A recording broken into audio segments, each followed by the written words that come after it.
السلام عليكم ورحمة الله وبركاته. ازيكم عاملين ايه؟ يا رب تكونوا كويسين.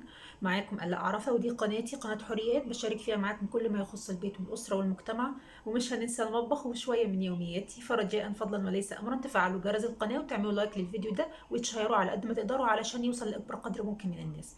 النهاردة أنا جاي أتكلم معاكم عن موضوع مهم جدا.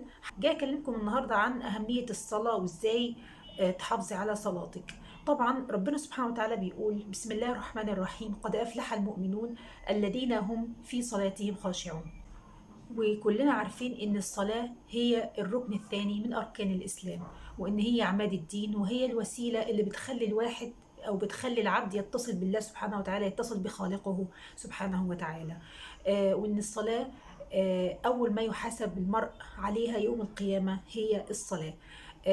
الصلاة ليها أهمية كبيرة جدا في حياتنا وليها فضل عظيم، والالتزام بيها يعني بيكون سبب كبير لدخول الجنة. طيب، انا جايه النهارده اقول لك ازاي تحافظي على صلاتك، او افكار ان انت تحافظي على صلاتك. اول حاجه حاولي دايما انك تفكري نفسك ان الصلاه ديت ليكي انت، مش لله سبحانه وتعالى، لان انت اللي محتاجاها. ربنا سبحانه وتعالى هو الغني ونحن الفقراء اليه. تاني حاجة دايما حاولي تكوني على وضوء أطول فترة ممكنة. كل ما تدخلي الحمام تحاولي تتوضي. ده هيساعدك جدا جدا ان انت تلتزمي بصلاتك. تالت حاجة حاولي دايما ان انت اول ما تسمعي الاذان على طول تقومي على طول تصلي. كأنك مثلا في مكالمة تليفونية هتردي عليها، هو كذلك الاذان. ربنا الاذان بيقول يعني حي على الصلاة، حي على الفلاح. فاللي هو مناداه ان انت تيجي تصلي. يعني حاولي ان انت تجيبي هذا النداء بانك تقومي على طول تصلي. واحنا ذكرنا في النقطة التانية ان انت بتكوني على وضوء على طول. ده هيساعدك ان انت تلتزمي بصلاتك اكتر وما تنسيهاش. وحاولي طبعا تبعدي عن كل حاجة بتلهيكي وتشغلك عن الصلاة. رابع حاجة حاولي ان انت دايما تدعي في كل الاوقات، في اوقات السحر، في صلاة قيام الليل. تحاولي ان انت تدعي ما بين الاذان والاقامة، اللي هي تلتمسي اخر ساعة في يوم الجمعة.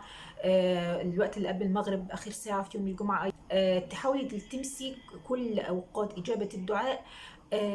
انك تذكري الله سبحانه وتعالى، وتحاولي دايما ترددي ان رب اجعلني مقيم الصلاة. دايما تقولي يا رب اجعلني دايما بصلي. دايما تدعي ربنا انه يثبتك على الصلاة. واخر حاجة احرصي على النوافل، التراويح، اي الضحى، اللي هي اي صلاة سنن تعرفيها او يعني سمعتي عنها. حاولي انك تحرصي عليها اكتر. وحاولي ان انت تأديها. ده هيساعدك جدا انك تلتزمي بالصلاة. بالاضافة ان هي هتحسسك ان الفروض اللي علينا شوية صغيرين، يعني ايه، النوافل هتساعدك ان انت تلتزمي اكتر واكتر. بس كده، يا رب الفيديو يكون عجبك. والسلام عليكم ورحمة الله وبركاته.